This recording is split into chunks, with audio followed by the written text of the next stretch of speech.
Hello.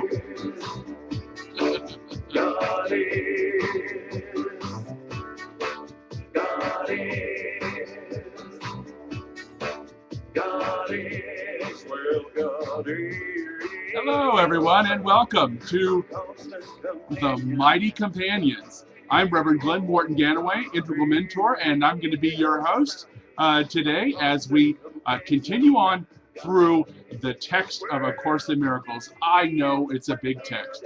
I know there is a lot to get through, but you've come this far. We have managed to get all the way through.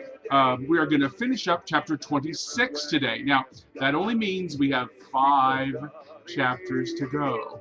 Just 5 more.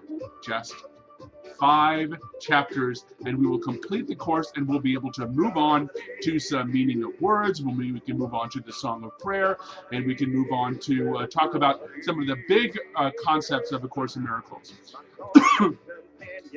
The Course in Miracles is my passion. It's something that I believe that is very valuable for the Western mind in understanding what non-dualism is. Excuse me. Non-dualism, as you can tell by the words non-dual, just means not two.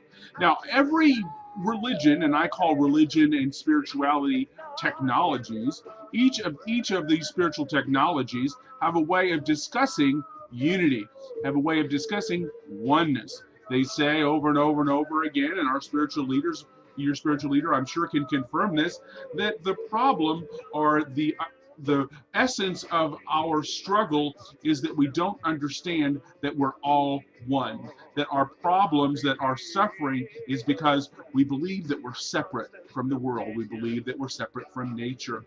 We believe that we're separate from each other. We believe that we're separate from God. Well, the Course in Miracles, I believe, is a very good way for the Western mind to understand what this concept of unity and oneness is all about. The song you're listening to is called God Is. And the rest of the sentence is, God is my constant companion. But the basic message is God is.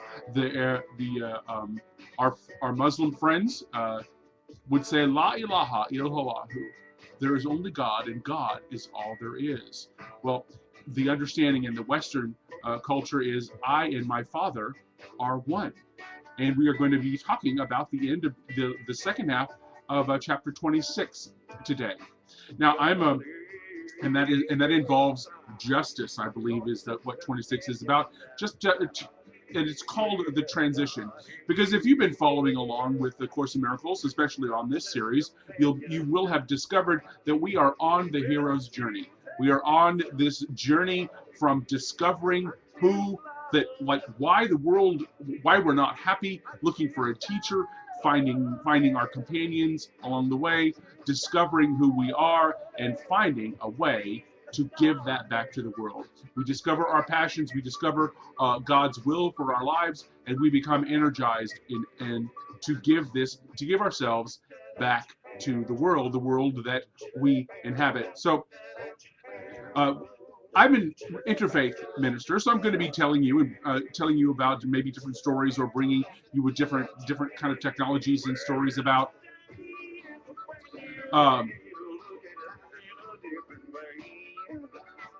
different traditions, whether it is through the deep ecology movement of Karen Armstrong, whether it is through the tales of Thich Nhat Hanh, or traditional storytelling of Siddhartha Buddha, or Yeshua ben Yusuf, or any of these number of places. I've studied and worked with a lot of different interfaith people. Some of my favorites include Lot Kelly and Adyashanti, Of course, I have read extensively Krishnamurti and Nisargadatta, and I have a very great fondness for yoga in the Eastern tradition. So I'm going to bring all of those ideas and traditions and technologies, I would say, to bear on our discussion of A Course in Miracles. And I'm also going to use the integral methods developed by Aurobindo and popularized by Ken Wilber and others.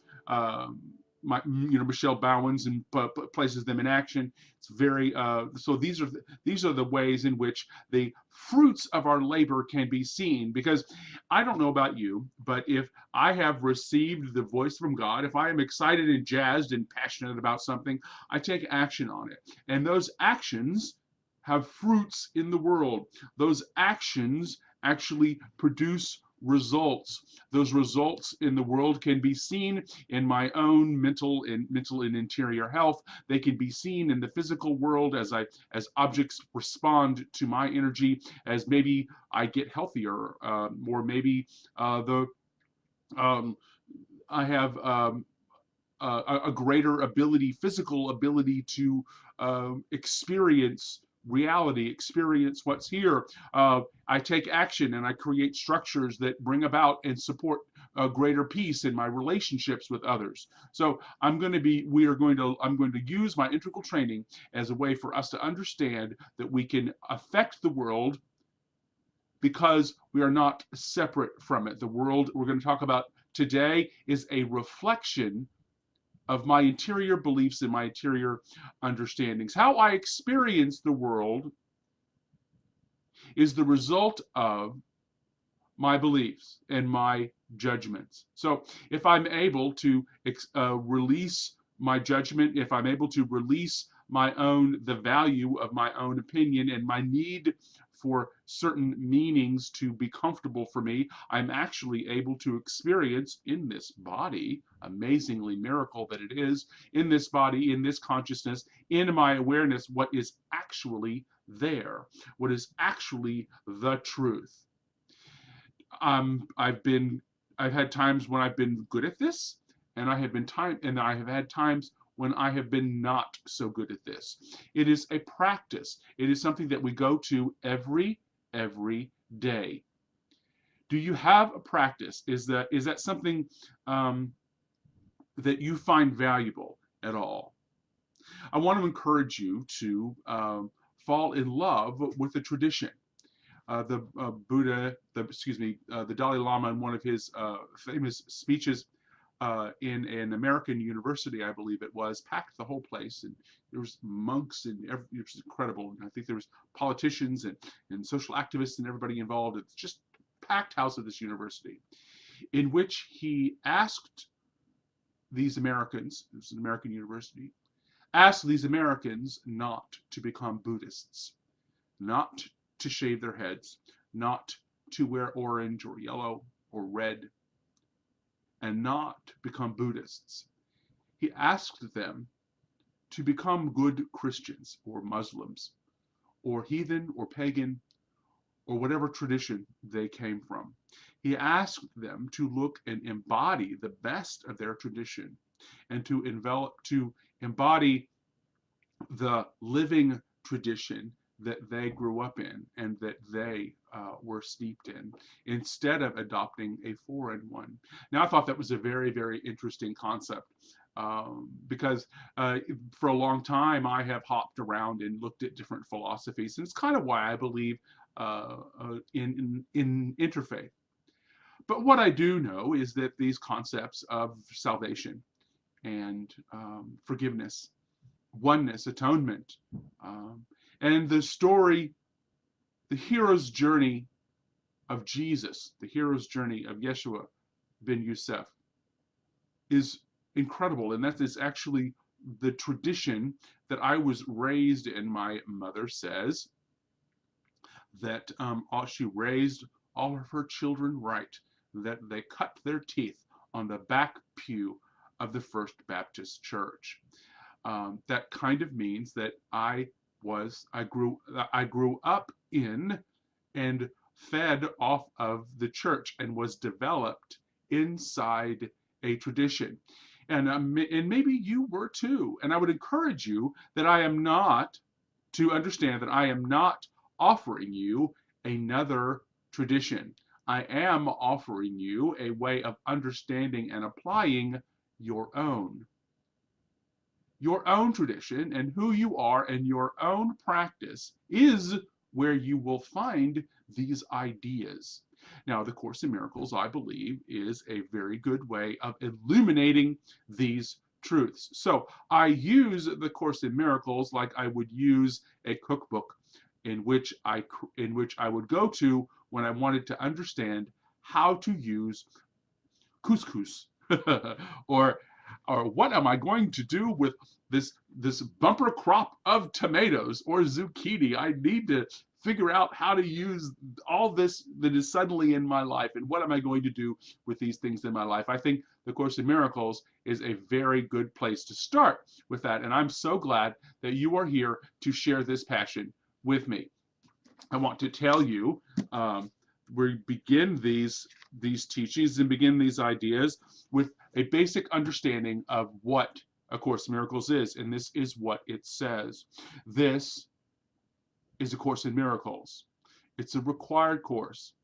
Only the time you take it is voluntary. Free will does not mean that you can establish the curriculum. It means that you can elect what you want to take at a given time. The Course does not aim at teaching the meaning of love, for that is beyond what can be taught. It does aim, however, at removing the blocks to the awareness of love's presence, which is your natural inheritance. The opposite of love is fear.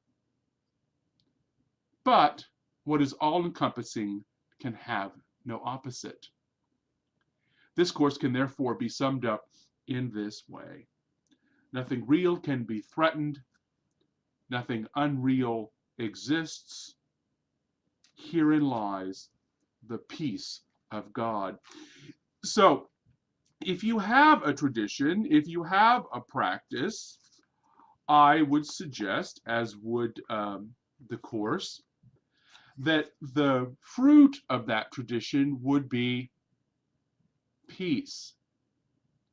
I would suggest that if we are practicing well, that when others meet us, they will discover the presence of peace.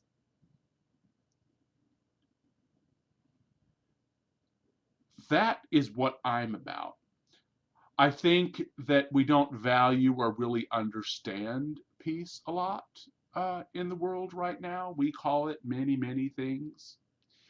A few chapters ago, we looked at the obstacles to peace. And one of the things I'm often quoted as saying is the main reason why we don't have peace is because we don't want it.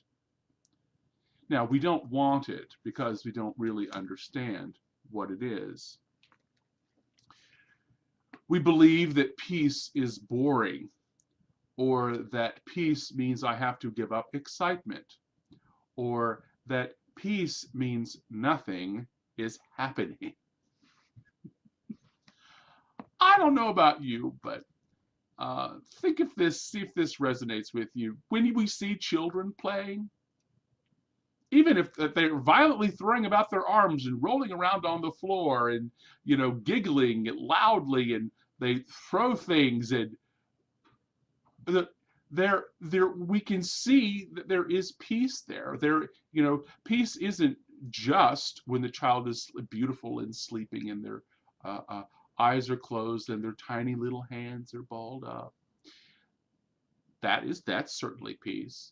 But it is also peace when they're wildly playing and giggling and moving about and engaging us and are curious and are moving forward. And I would say that even when we see a baby crying, that we know that there is peace there. We pick up the child.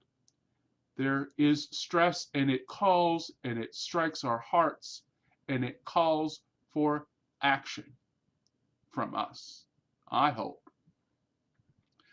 So using the ideas of A Course in Miracles is the action that we take in the world that we don't think is peaceful. The actions that we take in order to create the structures that create the outcomes that we want, to strengthen those relationships of love, trust, and within our communities, to have a healthy relationship with all that is, our inner life, God, the oneness, our wholeness and holiness, and to take care of and live in the physical world well, in peace, with peace, and to experience in the physical world what we know is also true within us, that all is well, and that everything works together for my good. All things work together for my good. It couldn't be any other way. If we are all one and everything is all of life, if all of life is one, just taking that as an idea, if all of life is one, then all things that happen are for your good. Now, we can look around the world and we can certainly see crying babies, if you will, all over the world.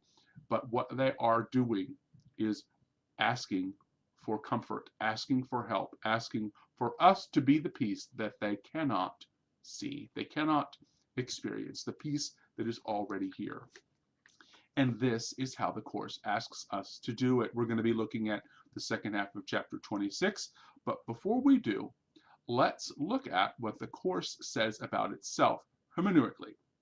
The overall aim, this is very important to do because we need to let ourselves kind of off the hook, because I am not selling anything. The overall aim of the exercises is to increase your ability to extend these ideas to include everything. This will require no effort on your part. The exercises themselves meet the conditions necessary for this kind of transfer. Some of the ideas the workbook presents you will find hard to believe, and others may seem to be quite startling. This does not matter. You are merely asked to apply the ideas you are directed to do. You're not asked to judge them at all. You're asked only to use them. It is the use that will give them meaning to you and will show you that they are true. Remember only this: you need not believe the ideas, and you need not even welcome them, and some of them you may actively resist. None of this will matter or decrease their efficacy, but do not allow yourself to make exceptions in applying the ideas the workbook contains.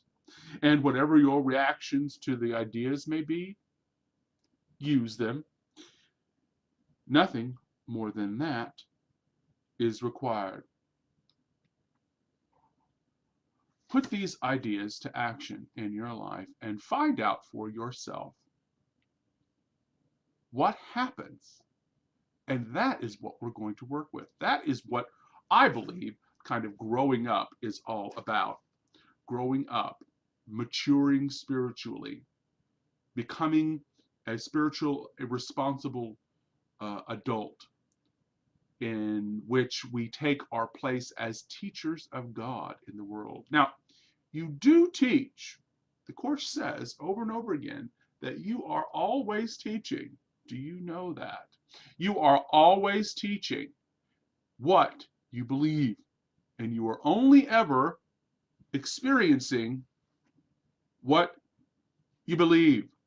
So, with that kind of an introduction, let me tell you what we're going to be looking at today. If you're following along and doing these lessons with us, you'll find yourself on lesson 330. Now, 330 is about 100 pages. We're about 100 pages out from the end of the chapter. We've only got about 50, 60 more lessons to do out of those 100 pages. Okay, so we're up to like around when we come to this episode 37, if you're following along, or the second half of chapter 26, you'll find yourself in or around lesson 330. Now, if you read the book, the text tracks with the lessons. So that's why I say do the lessons and read the text every year. You can read it with about 12, 13 pages a week, and you do a lesson a day, 365 days. There are 190 lessons, and we do them over 365 days with reviews, and you come to lesson 330. Lesson 330 says, I will not hurt myself again today. It's very important that we understand exactly what we're doing. We're talking about all of those quadrants. We're talking about our interior mind. We're talking about the ways we treat ourselves. We're talking about the ways in which we interact and conduct ourselves in society. And we're talking about the ways we hurt ourselves in relationships. So with those ideas in mind, this is what she says. Let us this day accept forgiveness as our only function. Forgiveness is the major tool of A Course in Miracles that she uses so we can experience the presence of God. Why should we attack our minds and give them images of pain? Why should we teach them they are powerless when God holds out his power and his love and bids them take what is already theirs? The mind that is made willing to accept God's gifts has been restored to spirit and extends its freedom and its joy as is the will of God united with its own. The self which God created cannot sin and therefore cannot suffer. See that sin and suffering are together? We're going to get a little bit deeper into that today. The self which God created cannot sin and therefore cannot suffer. Let us choose today that spirit be our identity and thus escape forever from all things the dream of fear appears to offer us. The dream of fear appears to offer us. Father, your Son cannot be hurt, and if we think we suffer, we but fail to know our one identity we share with you. We would return to it, this one identity, today, to be made free forever from all of our mistakes and to be saved from what we thought we were. That's a very good definition of forgiveness. Be free of our mistakes and be saved from what we thought we were. Now, last time we were together, we looked at the first half of chapter 26, the sacrifice of there's six we did 6 sections, and we're going to do 4 sections today because they're kind of big. So the first part of chapter 26, the transition, because we're moving from the era, the time in which we discover who we are and moving into the part of our journey in which we are learning to give our passions, give ourselves away. So it begins with the sacrifice of oneness. It's all about our fear of joining. The fear of joining is really about losing our bodies. And the second section is called Many Forms, One Correction. The idea, of course, is that the one problem is that we don't think we're one. Our one problem is that we believe in separation. We believe that's true. It's not. The third part is called the borderland. The borderland, where we have to kind of make that decision to transform, that we're going to allow this process to continue. We are going to, like, traditionally, maybe in the Southern Baptist tradition, they would say, give your will over to Jesus, give your will over to be being born again. We are transformed when we do this. Where sin has left, where sin has left, we no longer believe in sin. We no longer believe that that's a valuable thing to do. Sins are mistakes. Well, they're actually mistakes. The Course says we believe that sin is the idea of breaking God, in which we must be punished. And we're going to get into that further today when we get to the immediacy of salvation and the laws of healing. So where sin has left is seeing, with the idea of seeing with the eyes of forgiveness. The little hindrance she talks about is our belief that the past we must let go of the past in order for us to have the healthy future that God has laid out for us. In order to fulfill the will of God, we must let go of who we were. The idea of dying daily is kind of put across in that point. And then it's called the appointed friend. Now, I say this a lot. Maybe you've heard me here, but you can trust the voice that likes you. There's a voice inside many of us that's kind of critical, that is kind of mean, It's kind of, it never has our back. It is a very critical and criticizing, and we kind of think that voice is us. It's not. It's the world. It's the world, and it's the voice of fear. We can only, and it has only the power that we give it. I know that sound might be kind of harsh and difficult, but I assure you that that's the truth, and it doesn't have any power. There's the wonderful thing about it. But there is also, it's called the still small voice. It's called your conscience in some circles. It's called the Holy Spirit in others. It's called the voice of reason. It's been called a lot of things. I call it the voice that likes you.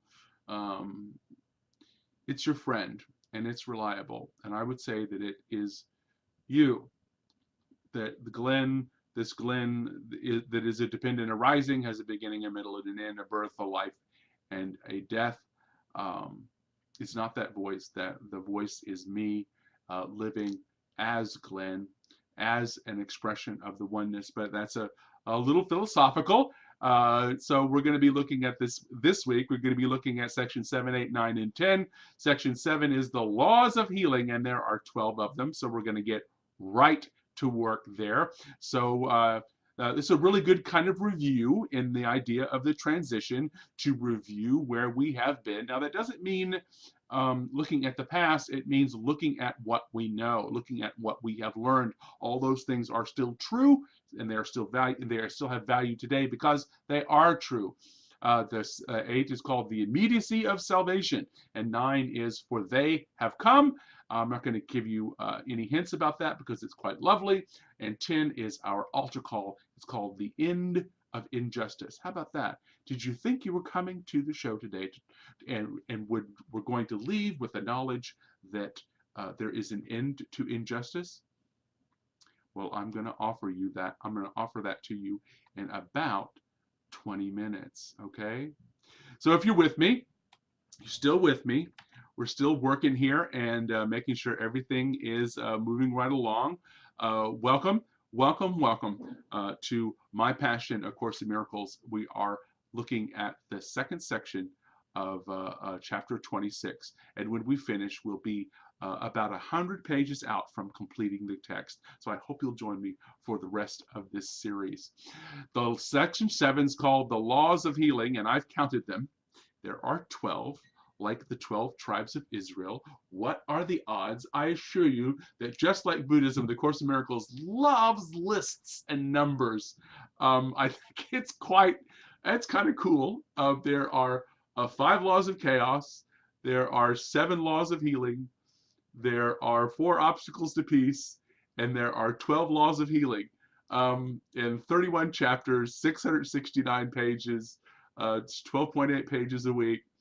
If you hang around me and look at my teachings and hang out with me in A Course in Miracles, we have a lot of fun with the numbers in A Course in Miracles about figuring all of this out. So it's no accident that of the laws of healing there are 12, like the 12 signs of the zodiac or the 12 disciples. So the first one is called the law of light. The law of light, and it's very simple. It says all sickness comes from separation. Dun, dun, dun, dun. All sickness comes from separation. When the separation is denied, it goes, for it is gone as soon as the idea that brought it has been healed and been replaced by sanity. Sickness and sin are seen as consequence and cause, and in relationship kept hidden from the awareness that it may be carefully preserved from reason's light. Reason's light. So what is the law of light? It's like, use your reason. Use what is true. Use what makes sense. Use what works. The law of light. Shed the light on it. What's really happening here? Do you know what the facts are, ma'am? What just the facts? Just the facts. The facts are that if we understand that we're not separate from the world and from the love and light, and we're not separated from our good. I have a friend who reminds us all that you are good. And it's kind of his message. You are good.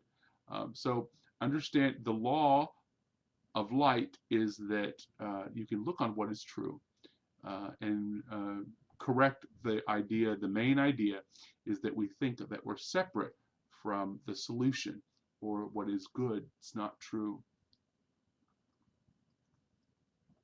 Second law is guilt creates its own punishment. We're going to talk about guilt and punishment here for a minute. Guilt and punishment. Guilt creates its own punishment. The idea of guilt and the operation of guilt and in trading in guilt and making others feel guilty or believing guilt is valuable is its own punishment. And this is why. Guilt asks for punishment. That's what it says here. Guilt asks for punishment, and its request is granted. Not in truth, but in the world of shadows and illusions built on sin, how you experience the world. The Son of God, the created, us, the thing that is loved, I say. The Son of God, the loved one, perceived what he would see because perception is wish fulfilled. You understand that? Perception is wish fulfilled. We're going to get to that to the next law, but the Son of God perceived what he would see because perception is a wish fulfilled. Perception changes, made to take place of changeless knowledge. Yet is truth unchanged. It cannot be perceived, but only known. Truth can't be perceived. It can only be known. Truth doesn't have a form. It is like God. Truth is my constant companion. Truth is my constant companion. Anything that you can say about God, you can say about any of the aspects of God. Peace is my constant companion. Love is my constant companion. Our overall meta word for all those ideas is God, and you're not separate from God. Whether you think you are or not, even if you act like it, you can never make it true. What is perceived takes many forms, but none has meaning. Brought to truth, these ideas, the illusions we have, our opinions, brought to truth, its senselessness is quite apparent. Kept apart from truth, it seems to have meaning and can be real. Guilt creates its own punishment. You see what you want to see. You want to see things go horribly wrong, and they do. You expect things to go well, or everything's going to work out for you good, and they do. You will only ever prove what you believe. So you might, that's why the idea of taking these ideas and using them without needing to believe in them will prove that they're true.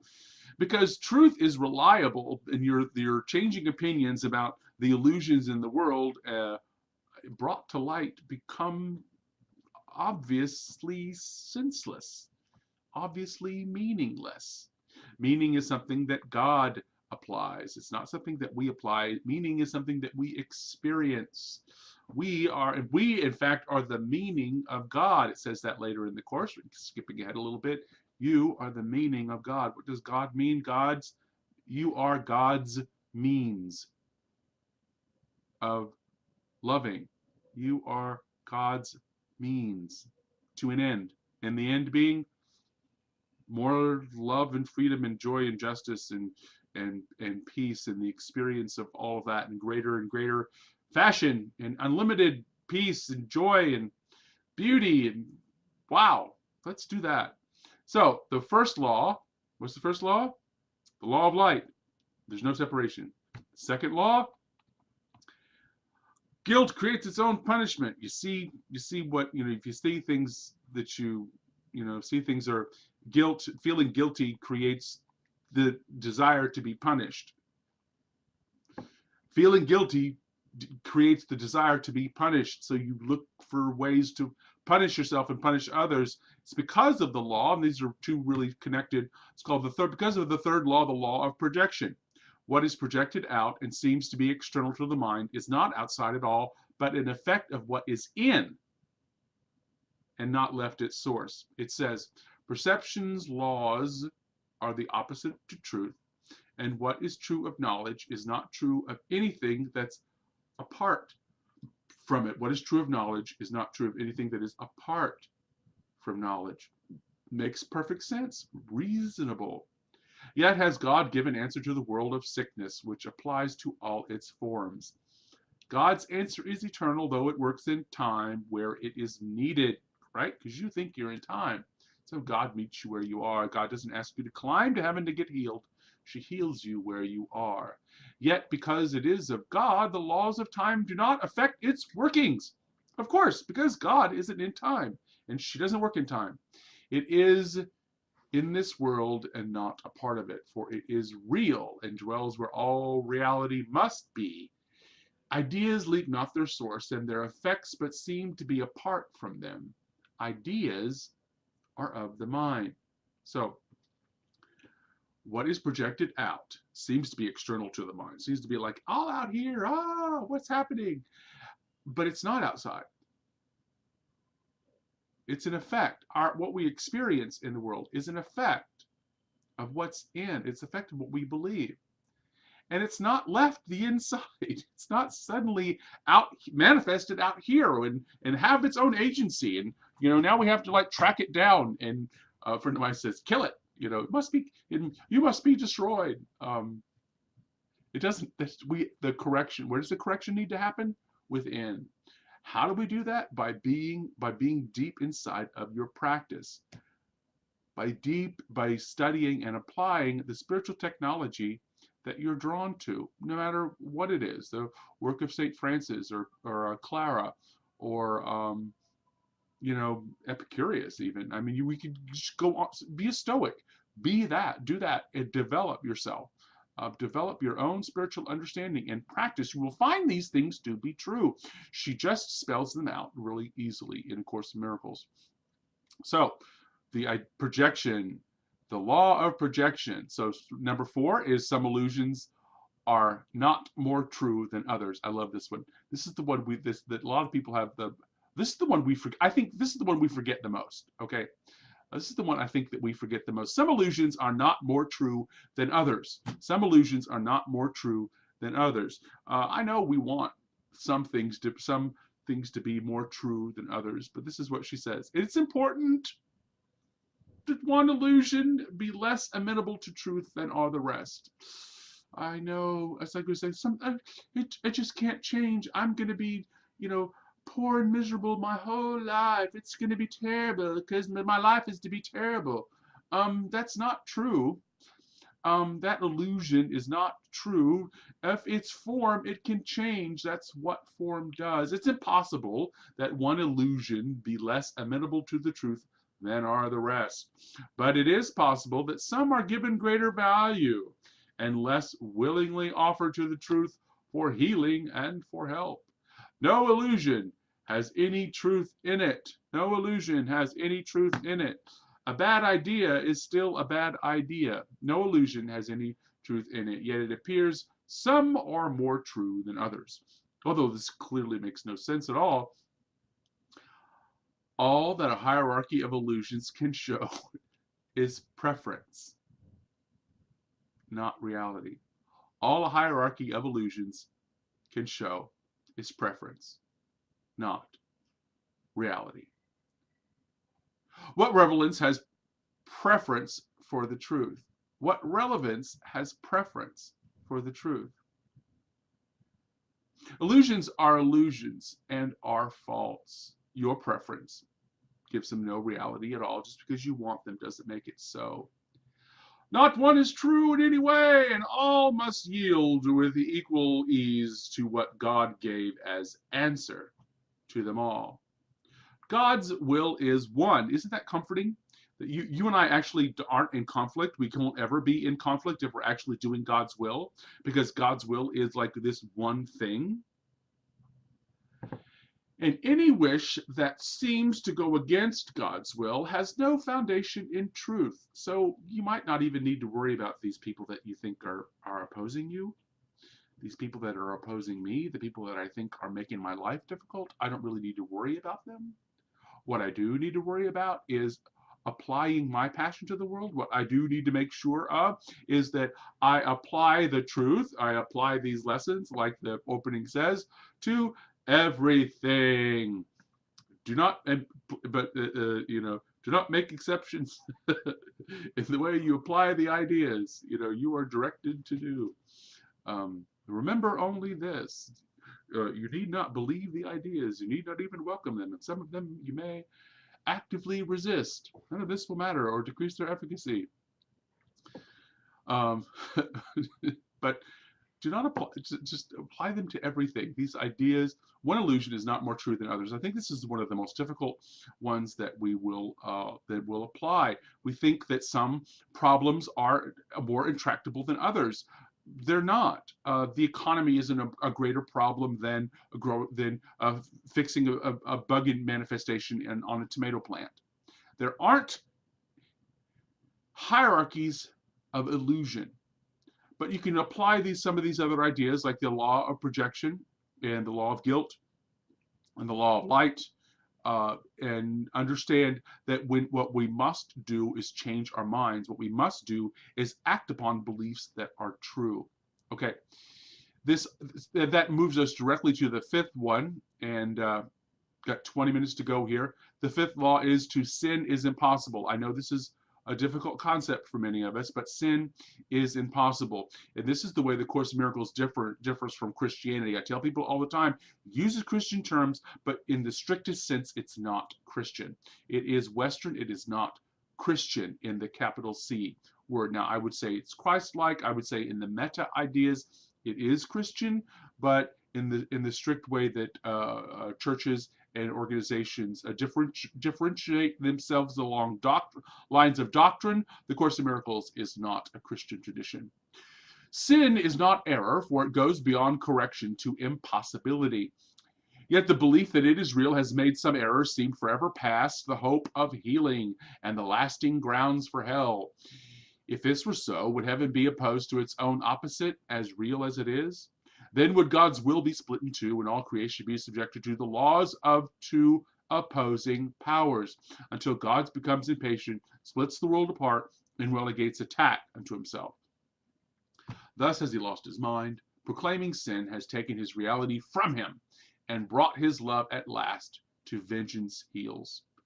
For such is the insane picture of an insane defense can be expected, but cannot establish that picture must be true.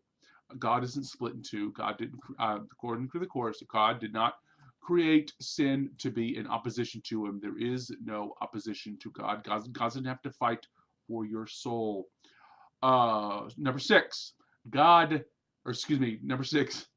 form has no inherent meaning. Another difficult thing for Western folks to get their head around in these laws, 12 laws of healing. Number six, form has no inherent meaning. Nothing gives meaning where no meaning is, and truth needs no defense to make it true. Illusions have no witnesses and no effects. Who looks upon them is but deceives. Illusion has no witnesses and no effects. Okay, who looks on them is but deceived. Forgiveness is the only function here. Remember that from the lesson 330? Forgiveness is your only function. Forgiveness is the only function here and serves to bring the joy this world denies to every aspect of the Son of God, where sin thought it rules. What does forgiveness do? Forgiveness brings the experience of joy to your awareness. Perhaps you do not see the role forgiveness plays in ending death and all belief that arises from the mists of guilt. Sins are but belief that you impose between your brother and yourself, right? Because it's always about what somebody did wrong. Maybe it was you. They limit you to time and space and give a little space but to you and another little space to your brother. This separating off is symbolized in your perception by a body, which is clearly separate and a thing apart. Yet, what this symbol represents is but your wish to be apart and separate. And this separation actually allows us to embrace one another. This separation allows me to give you a hug. This separation allows me to tell you that I love you and that I care about you. So because you can feel it and know this and understand this, it's just more proof that we're one. One body is not better or more real than another, but our love for each other and our love here in the world as expressed and reflected in the world is true. Which leads us to number 7, truth is true. I love this, I love this, I love this. Truth is true. Truth is true. So it doesn't matter what tradition you want to use. It doesn't matter what technology you're fond of. Forgiveness takes away what stands between your brother and yourself.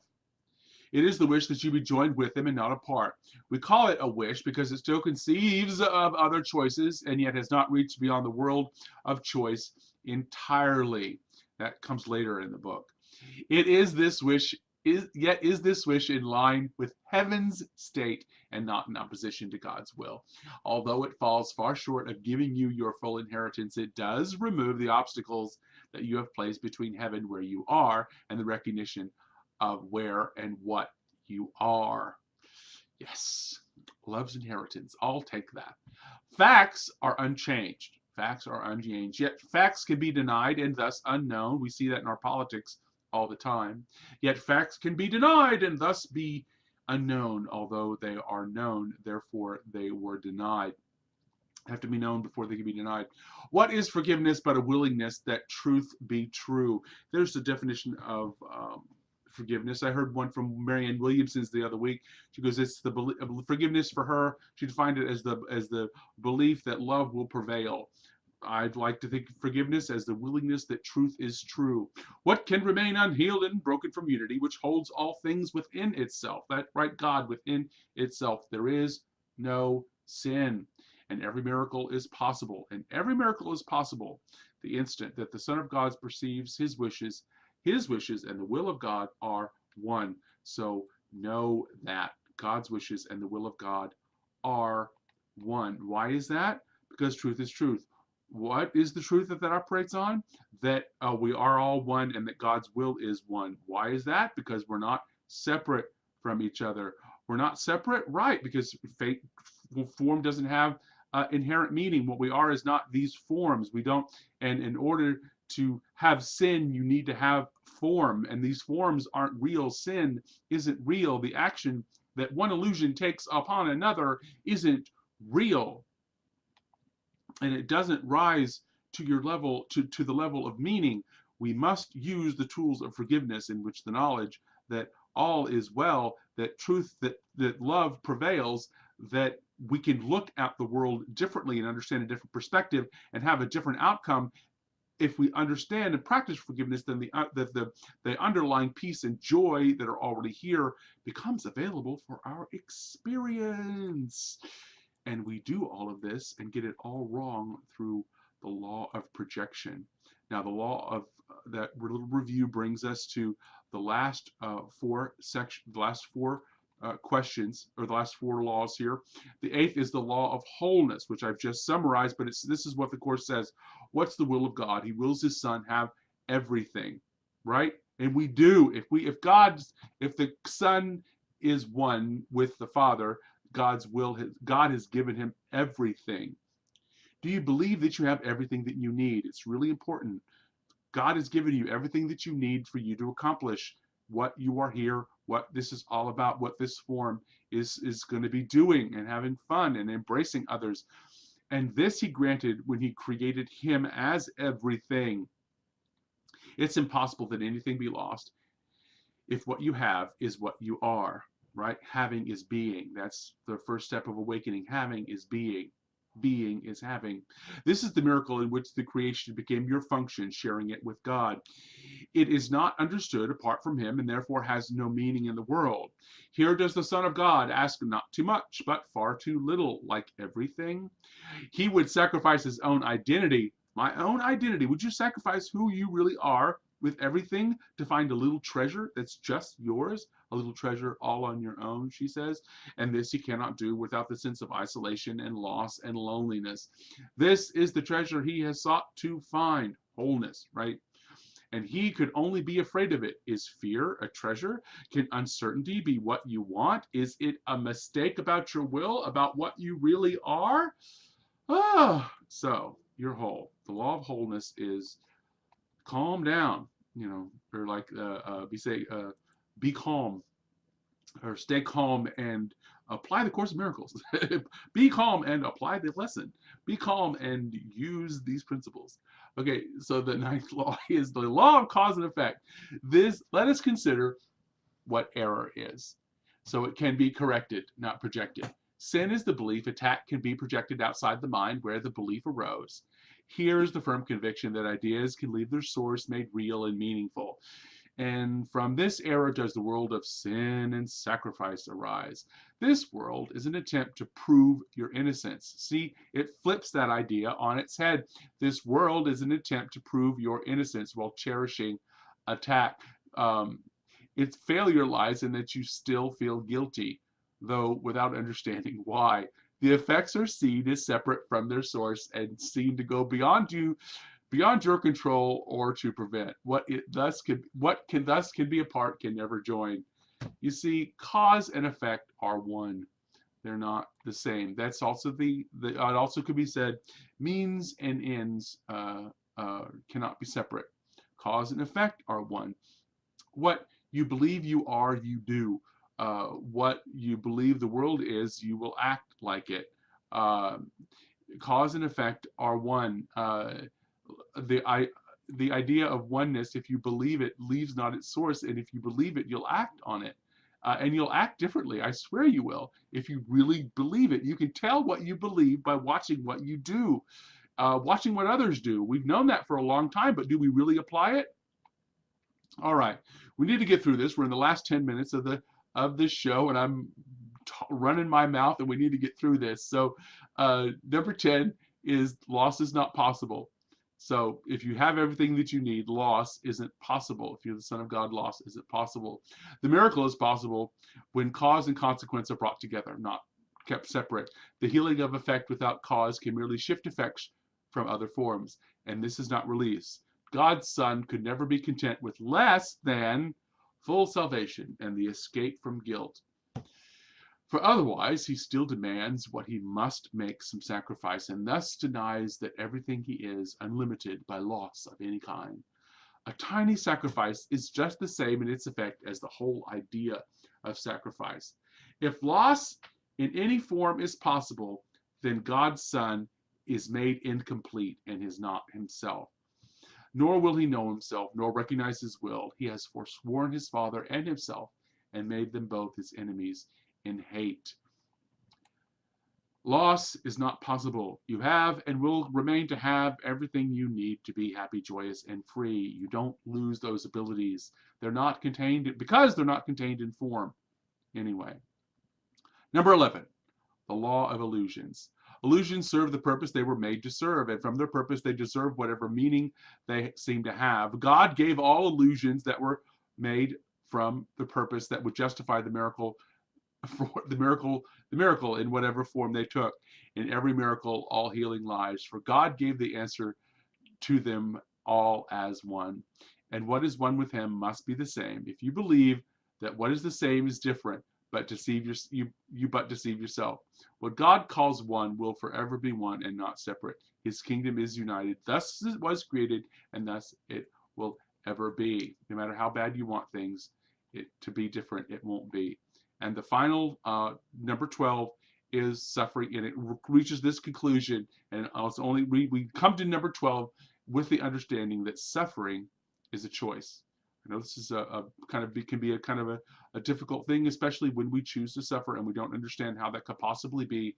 But this is what she said: the miracle calls your ancient name, which you will recognize because the truth is in your memory. And to this name your brother calls for his release and yours. Heaven is shining on the Son of God, deny him not, that you may be released. Each instant is the Son of God reborn until he chooses not to die again. In every wish to hurt, he chooses death instead of what his Father wills for him. Yet every instant offers life to him because his Father wills that he should live. If you believe you're a body, you believe in suffering. And we know that is not true if we apply all the other lessons, like look for reason, reasonably evaluate the situation, and you will come up with the idea that we're all one, that the world is helping you live in the experience of joy. So the section 8 is called the immediacy of salvation. It's very, very simple. The one remaining problem that you have is that you have an interval of time in which you forgive and in which you will receive the benefits of trusting your brother. Yet space between you and your brother is only apparent in the present now and cannot be perceived and the future time. No more can it be overlooked except within the present moment. Future loss is not your fear, but present joining is your dread. Who can feel desolation except now? A future cause as yet has no effects, and therefore it must be that you fear there is a present cause, and it is this that needs correction and not a future state. Anxiety is you trying to bring the future to the present, and it's not actually there. Understand the immediacy of joy and faith and truth for you. So section 9 is they have come. It says, the holiest of all spots on earth is where an ancient hatred has become a present love, and they come quickly to this living temple where a home for them has been set up, and there is no place in heaven holier, and they have come to dwell within the temple offered them to be their resting place as well as yours. What hatred has released to love becomes the brightest light in heaven's radiance, and all the lights in heaven brighter grow in gratitude for what has been restored. It's when that idea is when you come home. It's the story of the prodigal son. We embrace others. We embrace the community that we're in, and we know that we are not separate from our brothers. We embrace and enjoy, have gratitude and appreciation for the community that we are a part of. In this last section, would call this the altar call, and it is what she does at the very end. We've got like about 4 minutes to manage here, and this is what it says. Unfairness in this section 10 is called the end of injustice. Unfairness and attack are one mistake, so firmly joined that there is one perceived where the other must be seen. You cannot be unfairly treated. The belief you are is but the form of the idea you are depraved by someone, not yourself. Projection of the cause of sacrifice is at the root of everything perceived to be unfair and not your just desert. Yet it is you who ask this of yourself in deep injustice to the Son of God. You have no enemy except yourself, and your enemy indeed to him because you do not know him as yourself. And what could be more unjust than he be deprived of what he is, denied the right to be himself, and asked to sacrifice his Father's love, and yours is not his due. Be aware of the temptation to perceive yourself unfairly treated. In this view, you seek to find an innocence that is not theirs, but yours alone, and at the cost of someone else's guilt. Can innocence be purchased by the giving of your guilt to someone else? And is it innocence that your attack upon him expects to get? Is it not retribution for your own attack upon the Son of God that you seek? Is it not safer to believe that you are innocent of this and victimized despite your innocence? Whatever way the game of guilt is played, there must be loss. Someone must lose his innocence that someone else can take it from it, making it his own. What this injustice does to you who judge unfairly and who see as you have judged, you cannot calculate. The world grows dim and threatening. Not a trace of all the happy sparkle that salvation brings can you perceive to lighten up your way. And so you see yourself deprived of light, abandoned to the dark, unfairly left without a purpose in a futile world. The world is fair because the Holy Spirit has brought injustice to the light within, and there has all unfairness been resolved and been replaced with justice and been replaced with love. If you perceive injustice anywhere, you need to say this: If you perceive injustice anywhere, you need but say this: by this I do deny the presence of the Father and of the Son, and I would rather know of them than see injustice, which their presence shines away. The presence of God, the knowledge of the presence of God brushes injustice away. The knowledge that you are well, safe, and understood is the way in which we will learn of our oneness and the experience of oneness. We're here. It's 4 o'clock or 9 o'clock, wherever you are. Spend an hour doing this with me. Let's do this again really soon. I think these lessons are quite valuable. I think the way to be is to be yourself and know that you are enough, have everything that you need, and that can apply these laws of healing to your life and be able to catch yourself when we try to make sin real and try to make suffering real. Again, my name is Reverend Glen Ganaway, an integral mentor. I can be reached at glenganaway.com, GMGANAWAY@gmail.com, and on the web at themightycompanions.com and Bearded Lady Productions. You guys have a great week, a great weekend. Know that you are loved and that you have everything that you need to fulfill the will of God and be the presence of love and peace wherever you go.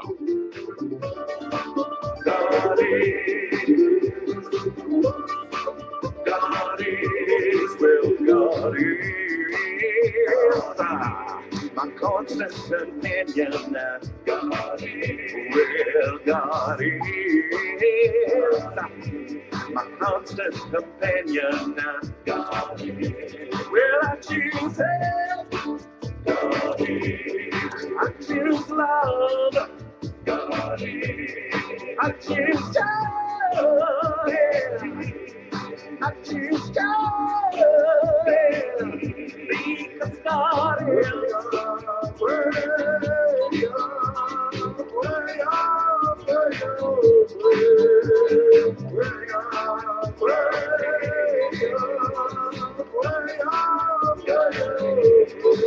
God is my constant companion. Oh, God is my constant companion. Oh, today is a brand new day to look at life in a different way. Oh, today is a brand new day to look at life in a different way. Because God is.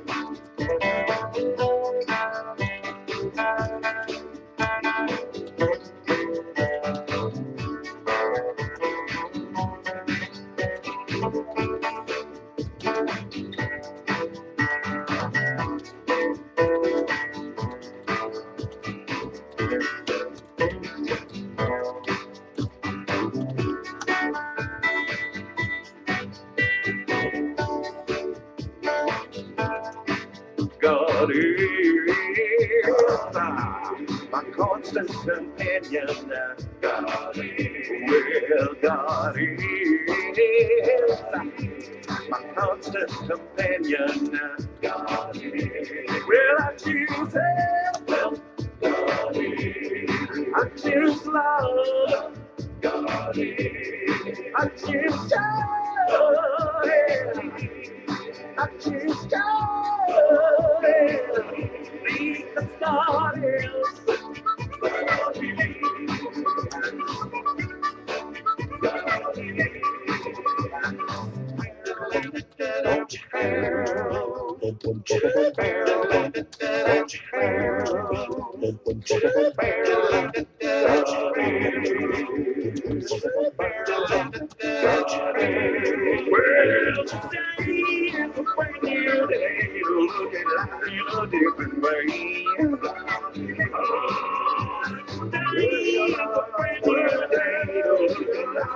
Different way.